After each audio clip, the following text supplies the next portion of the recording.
Welcome to News in Alberta. This is Special Ed. Today we're looking at a Guelph officer that has to resign or get fired. Good evening. A years-long case over whether a Guelph police constable should stay on the force is over. Corey MacArthur, who elbowed a teen who was handcuffed to a hospital bed almost a decade ago, is being given 7 days to resign or be fired. His lawyers argued his actions were caused by post-traumatic stress disorder and that he should be allowed to remain an officer.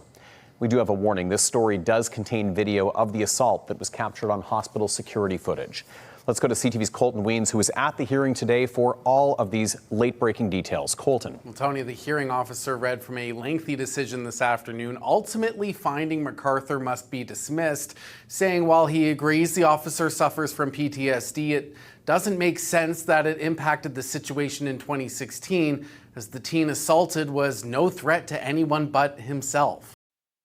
So already here he's using the PTSD excuse because the accident that happened to his partner, he wasn't even around. And that was years before it. Guelph Police Constable Corey MacArthur has been told he has 7 days to resign from the service or be fired. MacArthur pleaded guilty to discreditable conduct related to a 2016 incident where he elbowed a teen who was handcuffed to a hospital bed. After a hearing that spanned nearly 2 years, MacArthur received the decision from the hearing officer, who said MacArthur's actions were deplorable and a disgrace to the police force and that the teen was defenseless. The hearing heard a 17-year-old boy from a group home was threatening to hurt himself in September 2016 and was brought to the hospital by police for his own safety. When the teen hit MacArthur with his knee, MacArthur elbowed him.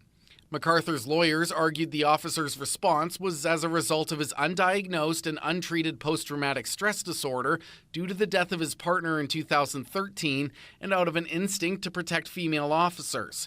Hearing officer Morris Elbers did not agree. I had difficulty in the rationale for the actions of Constable Corey MacArthur, Elbers said, adding, "It is my belief and do find that Constable MacArthur overreacted to the situation." Like no one was in danger. That female was against the wall to start with.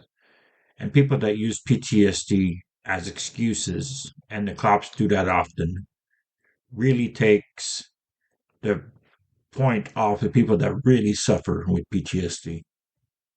The hearing heard, no notes were made about the incident, and it was only discovered after hospital staff reviewed the video. Elbers said, why was his action not documented? Adding there was no blood or obvious injuries on the boy until after MacArthur struck him. The hearing officer said no female officer was in danger. The only person in danger was the boy trying to hurt himself and trusting the police would take care of him. To equate this to PTSD is a large leap which isn't rational in my opinion, the hearing officer said. Elbers also pointed out MacArthur's apparent lack of remorse, saying he feels MacArthur still believes he has done nothing wrong. But what he did was wrong, and he betrayed the trust of his fellow officers, the community, and the Guelph Police Service. Now, the hearing officer said if MacArthur were to remain an officer, the damage to reputation of the service would be high, and there's truly no flexibility for the service to allow him back. Adding if his PTSD causes him to react like he did with the teen, how could he be trusted as an officer again with a gun? Tony. Okay, Colton, thank you. CTV's Colton Weens with the very latest on that decision that came down today. So it takes 10 years to fire this officer. That is crazy. He beat up a teenager that was handcuffed to a bed. What do you think of this? Let me know in the comments. Please like, share, and subscribe. Thank you.